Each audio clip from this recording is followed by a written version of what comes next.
Voilà, ce matin, j'aimerais qu'on s'encourage par ce thème qui est la course. La course en tant que personne, et non seulement en tant que personne, mais en tant que chrétien. Frères et sœurs, nous sommes engagés dans une course, comme vous le savez. Et dans cette course, il y a beaucoup de choses à se rendre compte, à savoir que voilà, nous avons besoin de tenir la distance lorsque nous sommes engagés. On ne sait pas jusqu'où on peut y aller. Et pour ça, nous avons besoin de pouvoir savoir pourquoi nous courons. Ne pensez-vous pas? On a besoin de savoir que lorsqu'on court, lorsqu'on a saisi que nous sommes dans une course, c'est parce que nous avons un prix à remporter, comme Paul nous le dit.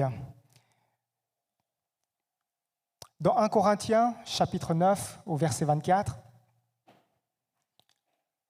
l'apôtre Paul partage ceci aux Corinthiens. « Ne savez-vous pas que ceux qui courent dans le stade courent tous, mais qu'un seul remporte le prix? Courez de manière à le remporter. »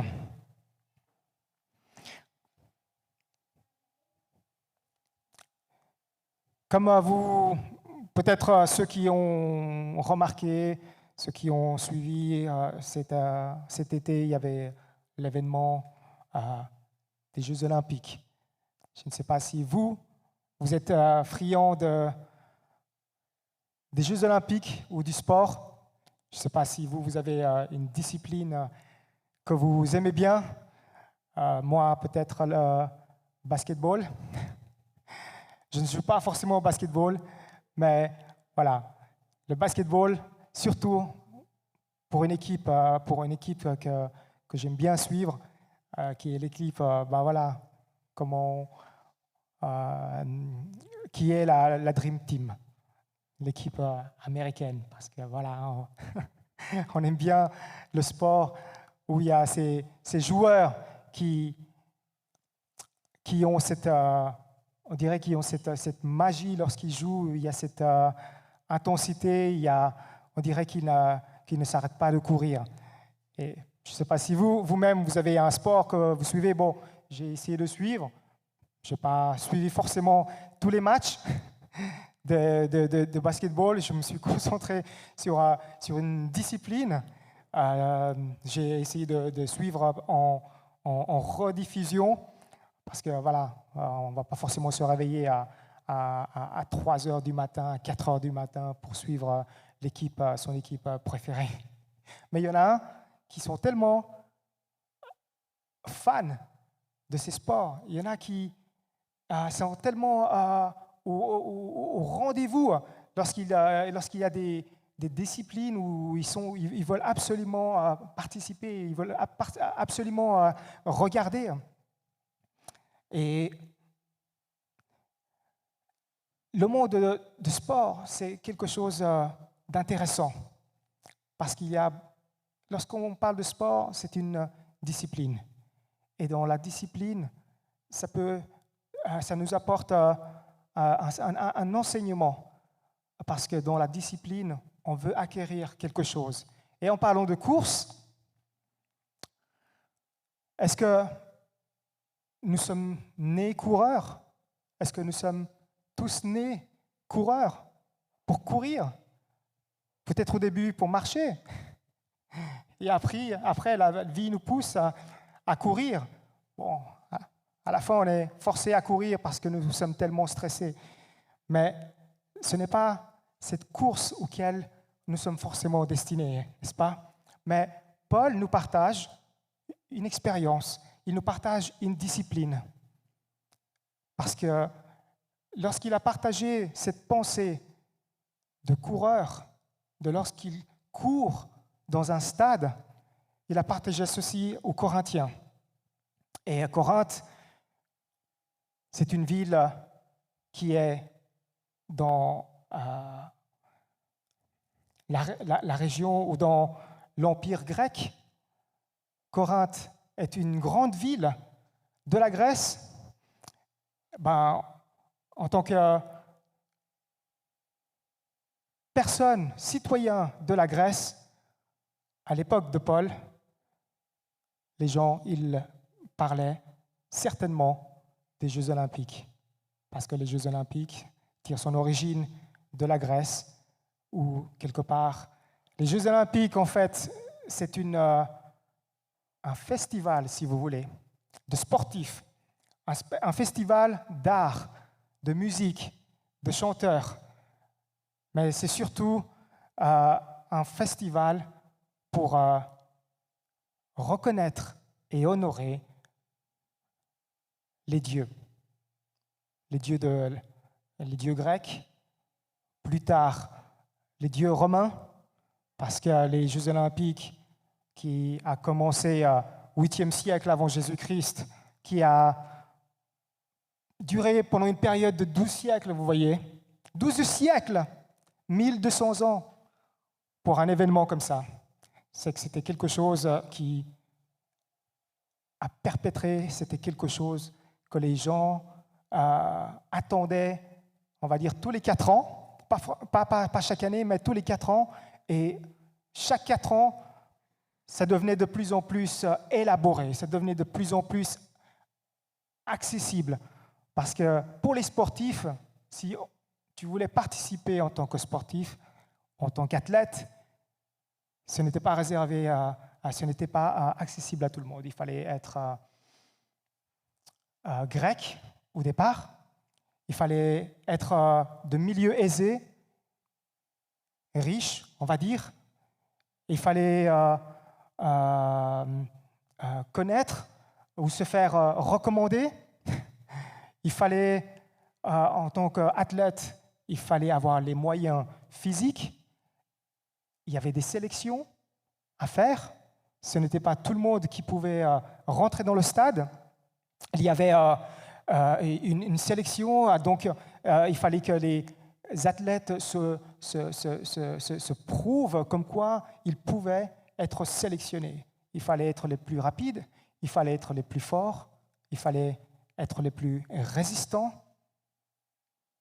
Il fallait, je peux même rajouter par-dessus, il fallait être le plus physique. Physique, quand je dis physique, c'est visuel.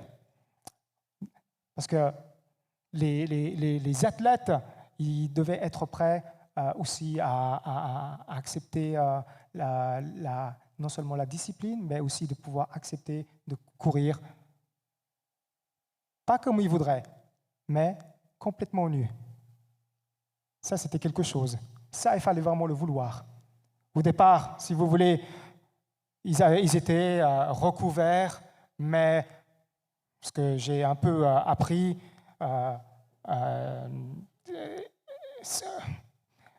y avait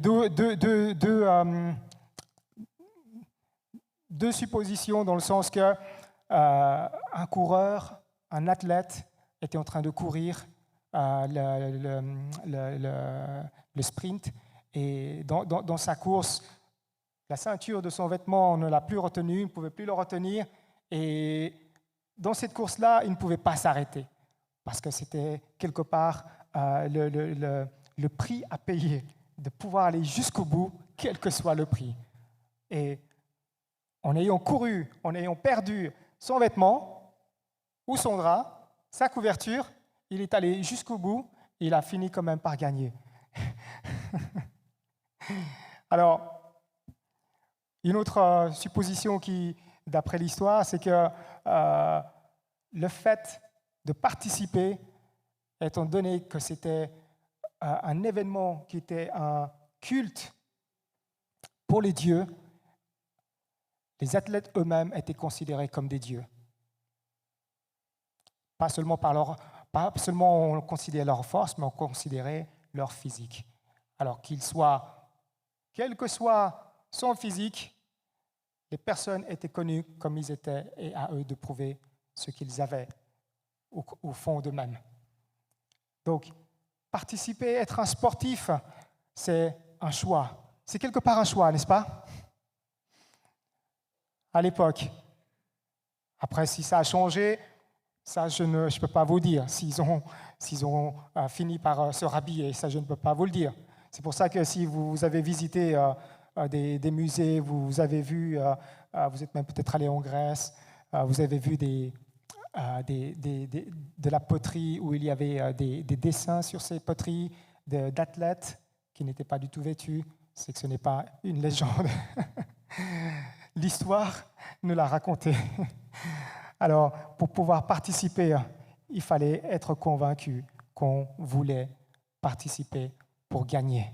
Et ça, c'était ce qu'il y avait dans la motivation des participants. Ils voulaient gagner à tout prix. Mais nous, en tant que chrétiens, est-ce que sommes-nous nés pour courir? Et l'apôtre Paul, il nous dit, 1 Corinthiens 9, 24, je reviens, ne savez-vous pas que ceux qui courent dans le stade courent tous, mais qu'un seul remporte le prix? Courez de manière à le remporter. Pour nous, ça reviendrait à dire, ne savez-vous pas que vous qui marchez avec Jésus, vous avez une course à gagner. Alors courez. Et courir, ce n'est pas une discipline qui est donnée à tout le monde. Mais Paul nous encourage à rester dans la course, à aller courir.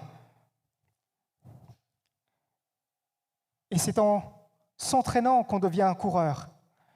Le Seigneur, la première fois, lorsqu'on est venu devant lui, il ne nous a pas forcément choisis, vous savez.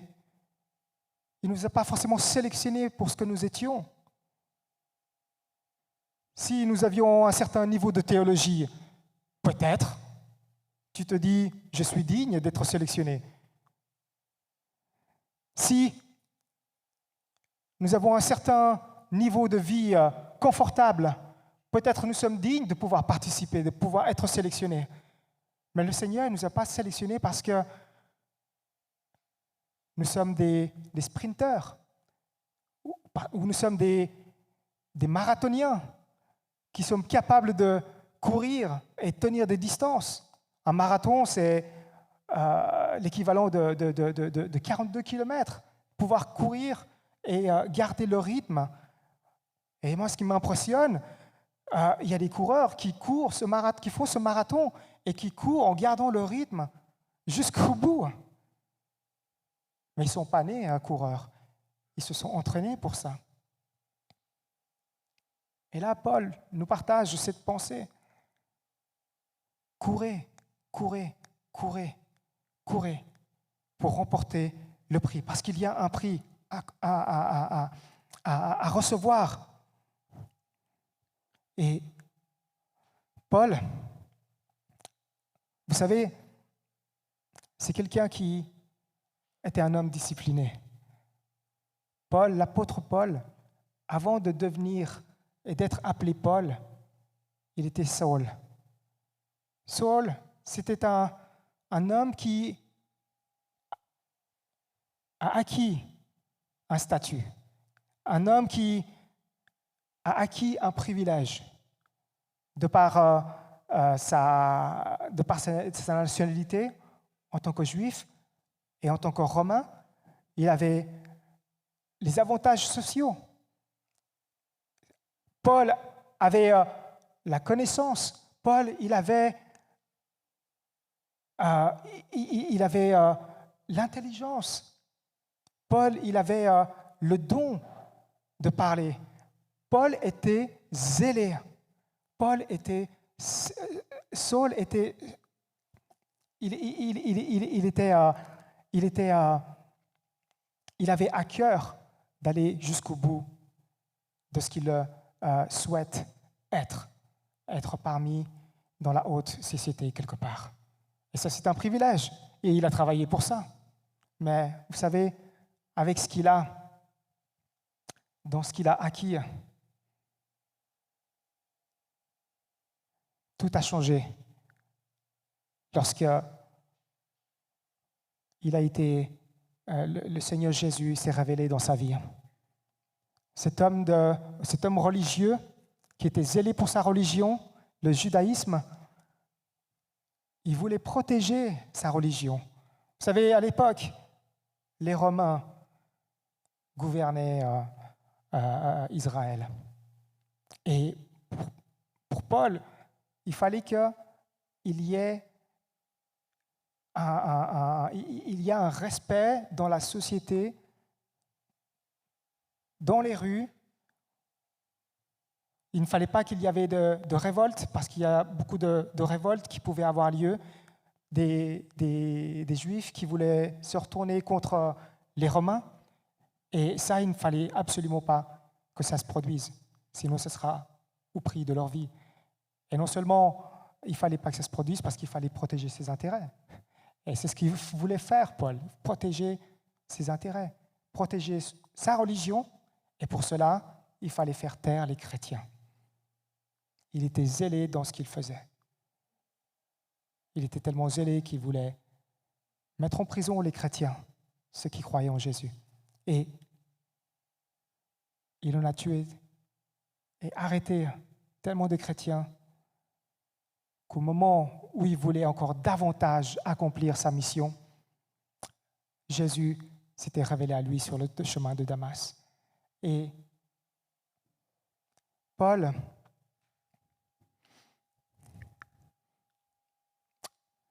il lui a demandé à Jésus, « Qui es-tu, Seigneur ?» Et le Seigneur lui a dit, « Je suis celui que tu persécutes. Je suis celui que tu persécutes. » Paul, il aimait sa religion. Il voulait défendre l'intérêt de sa religion.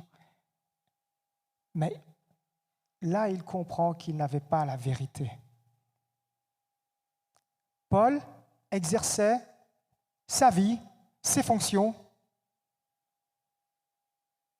selon les règles de la religion. Il était dans la catégorie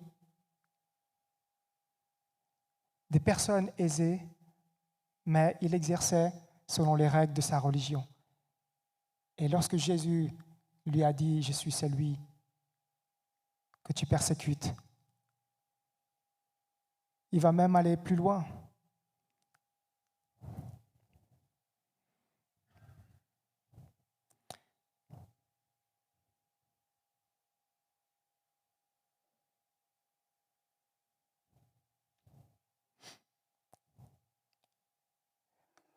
Jésus va lui dire, « Il te serait dur de régimber contre les aiguillons. Je suis celui que tu persécutes, il te serait dur de régimber contre les aiguillons. » Ce que je comprends par là, c'est qu'il t'est difficile, il va être difficile de résister à ce que je suis, qui est la vérité.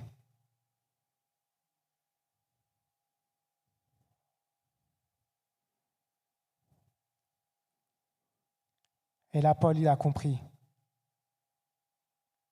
qu'il ne pouvait pas aller plus loin, que ça ne servait à rien de continuer selon ses propres forces ou selon ses propres règles. Et vous savez, courir selon ses propres règles, si on n'est pas sûr que nous avons les bonnes règles, c'est courir comme Paul l'a fait, c'est vivre comme il a fait dans l'erreur. Et c'est pour ça qu'il nous encourage d'apprendre à connaître les règles, la vérité, de courir selon les règles de la parole de Dieu. Parce qu'il a tout fait, mais le jour où il a compris qu'il avait tout faux, il a dû réapprendre. Et en ayant appris, il a connu lui-même la persécution. En ayant appris à donner sa vie pour son sauveur, pour celui qui est le chemin, la vérité et la vie, il a connu lui-même le rejet. Il a connu lui-même le découragement. Il a connu lui-même la maladie. Il a connu lui-même le naufrage.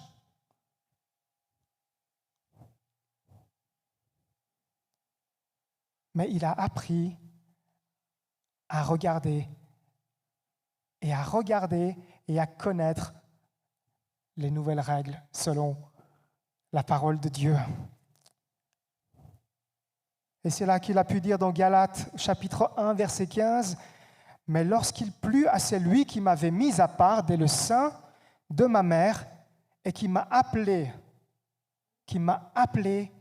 par sa grâce. » Frères et sœurs, la bonne nouvelle, c'est que nous n'avons pas besoin d'être à notre plus haut niveau pour pouvoir participer dans cette course. Nous avons été appelés, comme Paul l'a appris par lui-même, il a été appelé par sa grâce. Alléluia, alléluia. Et cette grâce-là, c'est ça qui nous fait tenir debout. Parce que comme Paul a appris, il a été au plus bas, il a été retrouvé presque à mort, il a su se relever. Et cette grâce-là, il a appris malgré les difficultés. Cette grâce qu'il a reçue, au point où il a compris qu'il n'avait plus rien à perdre, que ce n'était pas par sa propre force qu'il pouvait rester debout, cette grâce-là l'a permis à se relever, frères et sœurs. Parce que dans cette course, si on ne fait pas attention, déjà, ce matin, j'ai eu cette pensée pendant la louange. On peut avoir la tête ailleurs pendant la louange. Et si on n'a pas cette pensée qu'on est là pour s'encourager, qu'on est là pour pouvoir s'exprimer avec masque, même avec masque, qu'on est là pour pouvoir se rappeler de ce que le Seigneur a fait, de qui est le Seigneur est. Frères et sœurs, c'est une grâce qu'on a besoin de mettre en application au jour le jour. Parce que sinon, sans cette pensée de la grâce,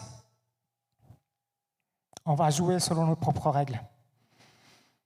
On va courir, et on est tellement aveuglé, ou on est tellement pris, ou on pense qu'on est tellement poursuivi, que nous pouvons nous écarter de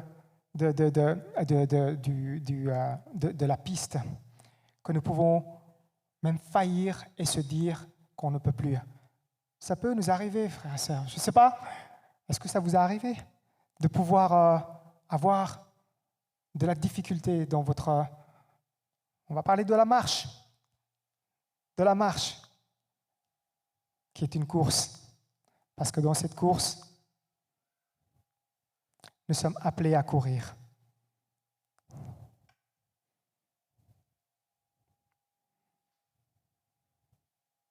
Dans 1 Corinthiens, au chapitre 9, verset 25, « Tous ceux qui combattent s'imposent de toute espèce d'abstinence, et ils le font pour obtenir une couronne corruptible. » Vous voyez, ça c'était un peu la discipline des sportifs de l'époque, même de nos jours.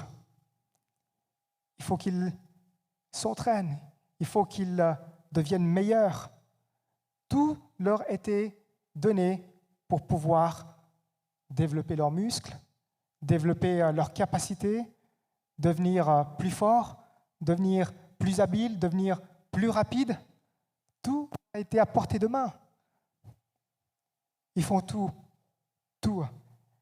Et ils ont cette période d'entraînement, vous savez, ils ont cette période où ils ne se consacrent, ils oublient leur vie et ils ne se consacrent que pour pouvoir obtenir un but, courir et remporter le prix qu'il aurait réservé.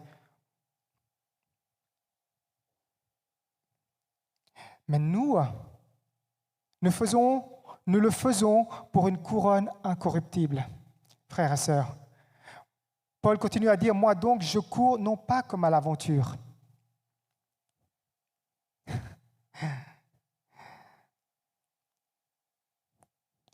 Vous imaginez Paul courir sans savoir où aller.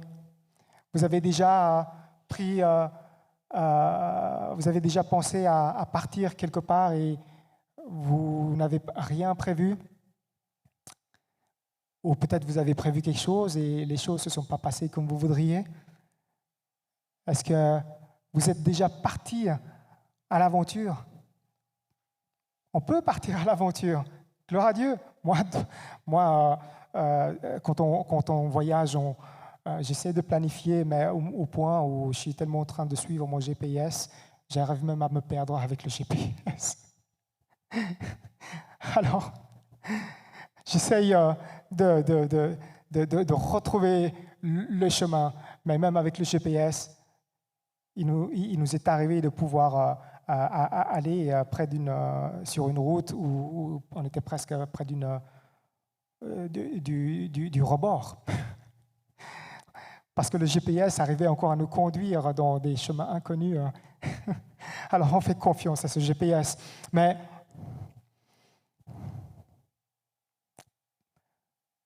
Paul, il dit, moi donc je cours non pas comme à l'aventure.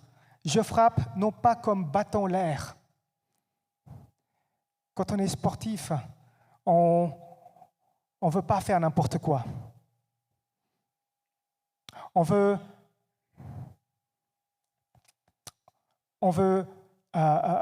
préserver chacun de nos gestes pour pouvoir garder une force suffisante pour accomplir le geste qu'on veut. N'est-ce pas? Mais je traite durement mon corps et je le tiens assujetti de peur d'être moi-même rejeté après avoir prêché aux autres. Paul, il reconnaît qu'il a une responsabilité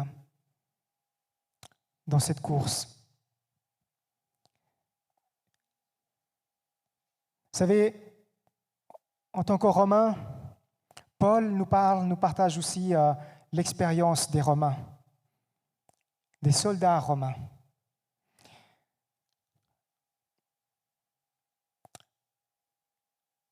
Dans la légion, dans l'armée romaine, il y a un petit groupe de personnes, des légionnaires. J'ai notre frère Stefano qui est là, mon frère. Je ne sais pas si tu as déjà entendu le mot speculatores. Speculatores, c'est un groupe de légionnaires dans l'armée romaine qui, eux, étaient des observateurs, qui, eux, étaient envoyés pour être comme des espions, pour aller à un certain endroit.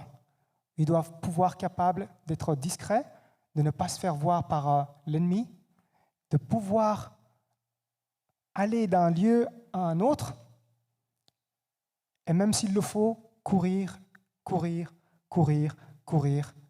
sans s'arrêter, jusqu'à ce qu'ils aient accompli leur mission. J'ai vu un film récemment où ça parle justement d'un légionnaire où l'armée romaine était assaillie par les Parthes à l'époque, au 1er siècle. Et le général était tellement désespéré qu'il avait besoin d'aide d'un autre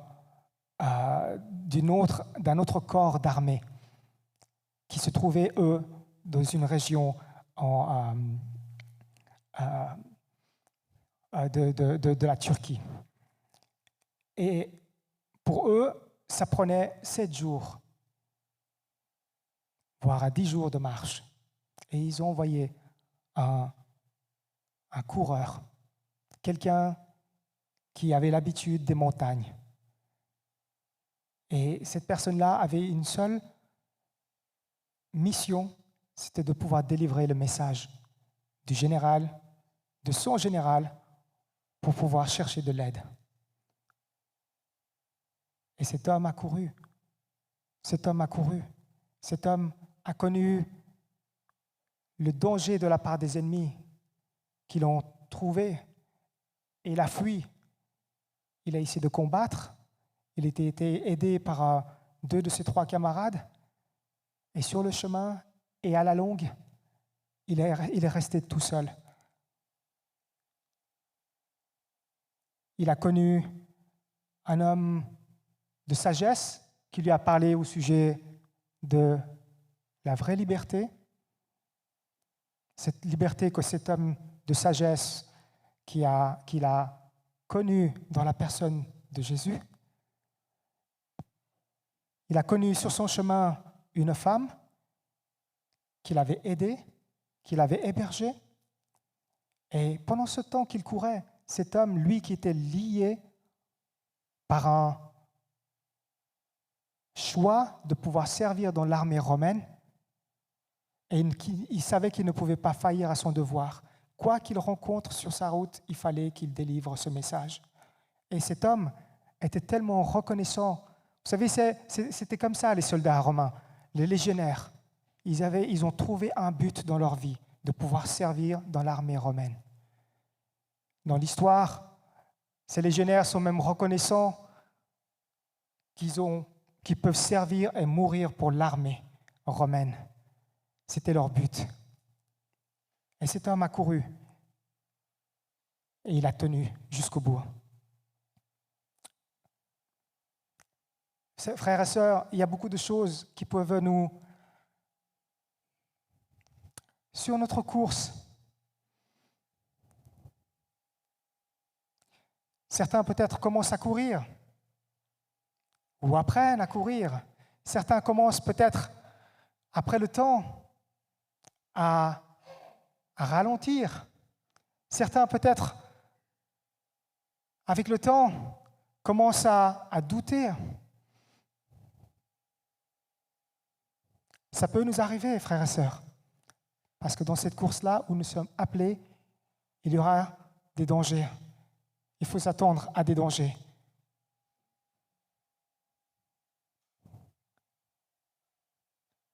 J'ai expérimenté des dangers. Je pense que vous avez expérimenté des dangers.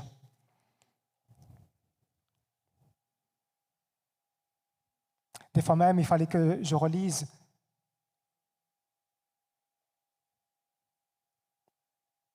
le sujet de ma course pour me le rappeler. Et en relisant ce sujet de ma course, c'est pour me rappeler que je ne suis plus à moi-même. Comme le soldat légionnaire qui était reconnaissant qu'il pouvait servir dans une armée. En tant qu'homme, en tant qu'enfant de Dieu, c'est à nous que d'être reconnaissants, que de pouvoir se rappeler que nous sommes dans cette course, nous apprenons, nous sommes frappés par la grâce de Dieu, nous pouvons nous relever.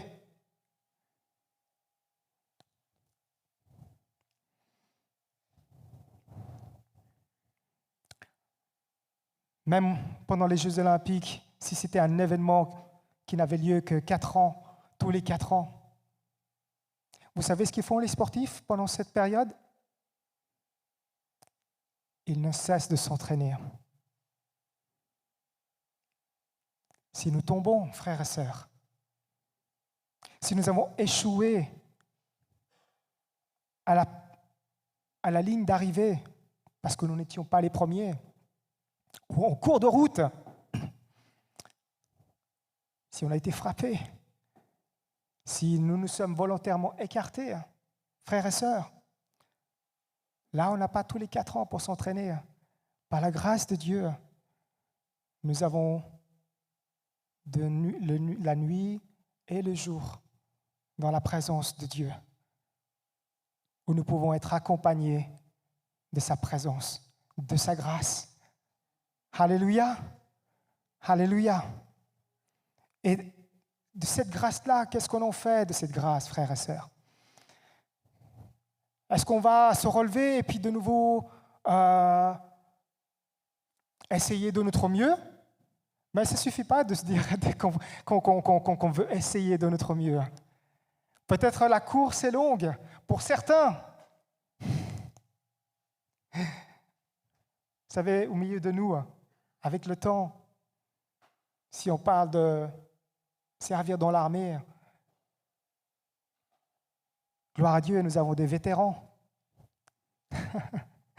Des vétérans qui ont servi et des vétérans qui ont cet honneur de pouvoir continuer à servir. Au milieu de nous, frères et sœurs, il y a des vainqueurs. Et vous savez ce que reçoivent les vainqueurs aux Jeux Olympiques? Ils peuvent même demander leur statue. Cette statue-là, où on peut même, ils pouvaient même demander à un poète de composer un poème en leur honneur. Et ces personnes gardent cet honneur pour des siècles et des siècles. Ils ont gagné cet honneur pour des siècles et des siècles, frères et sœurs. Nous avons la grâce, frères et sœurs. Si on continue à s'entraîner et de savoir de quoi faire de cette grâce, nous avons ce privilège de s'attendre à une récompense éternelle. Il y a cette histoire, pour terminer, d'un personnage dans la Bible qui est le roi Josias. Le roi Josias, dans le livre des rois, au deuxième livre des rois, au chapitre 22 et chapitre 23, le roi Josias est monté au trône quand il avait l'âge de 8 ans. Il avait son père qui était roi et son grand-père qui était roi avant lui. Ces deux personnages, ces deux rois qui l'ont précédé, ce n'étaient pas des rois gentils. La Bible dit que c'était des rois méchants qui faisaient tout ce qu'il fallait pour déshonorer Dieu. Lorsque Josias, il avait 8 ans, il avait, malgré les exemples qu'il avait, il avait un cœur pour Dieu. Lorsque on a retrouvé les livres de la loi 10 ans après, on lui a apporté ces livres de la loi, les secrétaires de son royaume lui ont lu ces livres de la loi, et cet homme, le roi Josias, était tellement touché, était tellement convaincu. Vous pouvez le lire par vous-même dans 2 Rois, chapitre 22 et 23. Il était tellement convaincu qu'il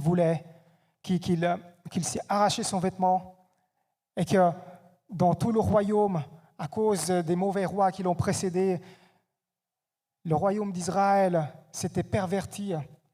C'était, si vous voulez, c'était même prostitué à d'autres dieux. Ils ont rejeté Dieu. Ce jeune roi, Josias, avait à cœur de tout purifier, de tout ce qui était impur dans le royaume.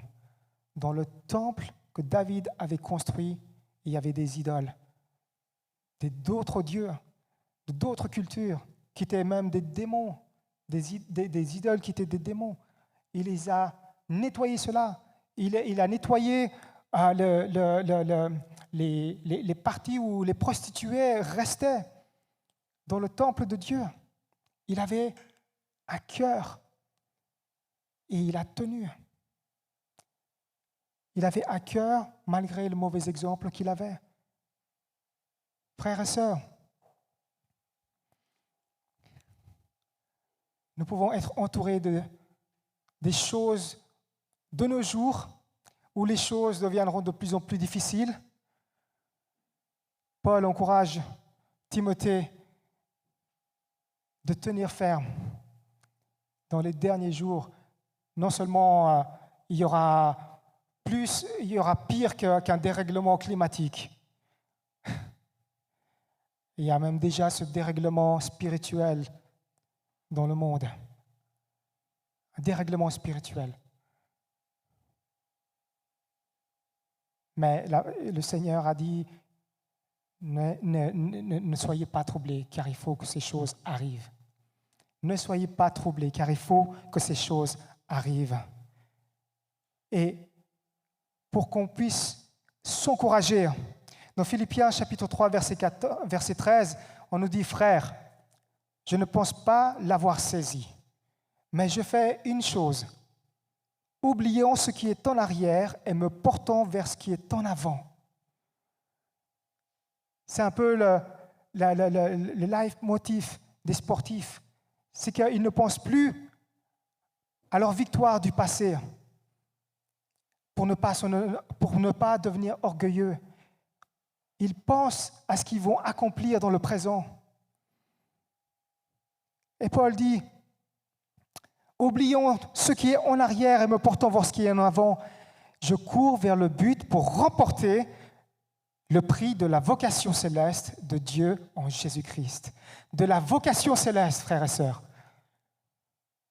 Céleste, s'attacher à ce qui est d'en haut. Pour nous encourager, la parole de Dieu dit, cherchez d'abord le royaume de Dieu. Cherchez d'abord le royaume de Dieu. La plupart du temps, c'est que nous cherchons ce que nous voulons. Et ce que nous voulons, la plupart du temps, nous décourage. La plupart du temps, nous font tomber. La plupart du temps, n'est que mensonge. Mais les choses d'en haut, s'attacher à ce que Dieu a accompli dans notre vie, se souvenir, se rappeler de la bénédiction de Dieu, frères et sœurs. Si peut-être la course semble difficile, il est là, il pourvoit à nos besoins. Et si on se rappelle de sa parole, si on rappelle de sa bonté, il nous rappelle, il nous donne cette nourriture qui est là pour nous relever et pour pouvoir continuer dans cette course. Sa parole qui est notre nourriture, sa parole qui est notre espérance.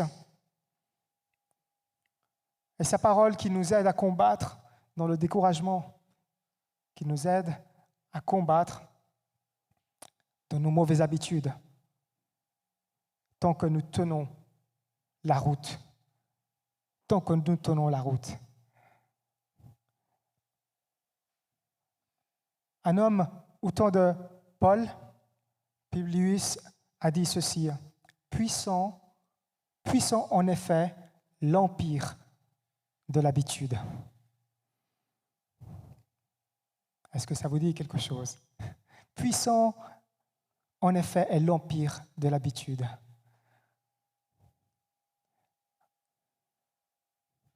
C'est une parole pour moi, frères et sœurs, parce que je veux nous encourager. Jésus a dit, il te serait difficile de résister de ce que je suis. Qui est Jésus pour nous? Qui est Jésus pour nous? Notre but, nous courons pour remporter le prix de la vocation céleste. Alléluia, frères et sœurs. Je vous encourage, je m'encourage, même s'il y a ces temps difficiles, à pouvoir se rappeler notre cœur, à qui nous devons notre liberté, grâce à qui nous avons cette force de pouvoir tenir dans sa grâce. Même ayant tout surmonté, la parole nous dit, et résister et tenez ferme. Alléluia. Parce que le prix est grand, le prix qui est bien plus glorieux que des feuilles, des couronnes d'herbe, des couronnes de laurier, des couronnes d'olive, que l'homme peut s'en glorifier. Une couronne extraordinaire, incorruptible, nous est réservée. Et ça, si on le voit déjà et on s'attend déjà au jour le jour, frères et sœurs, ça va nous endurcir, ça va nous aider à nous endurcir comme Paul a traité son corps pour devenir et de pouvoir tenir. Alléluia. Gloire à Dieu. Nous te louons, Seigneur, pour cette espérance que nous avons, oh Dieu.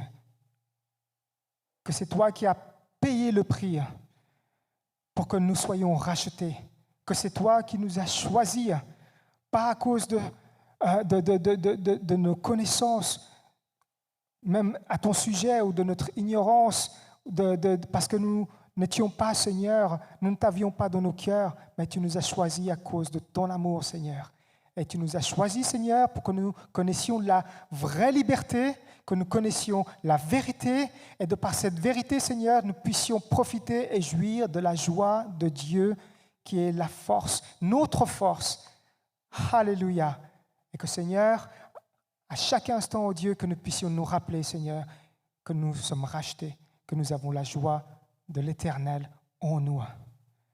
Louons, oh Dieu Tout-Puissant, que tu bénisses, Seigneur, chacun de mes frères et sœurs, que tu puisses relever, Seigneur, que tu puisses rappeler, Seigneur, et que ceux qui, dans leur propre force, oh Dieu, que c'est toi, Père, qui les a rachetés.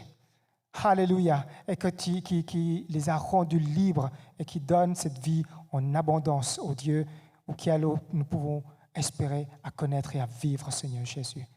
Comme l'exemple de l'apôtre Paul. Nous te louons. À toi, c'est la gloire. Au nom de Jésus. Amen. Amen.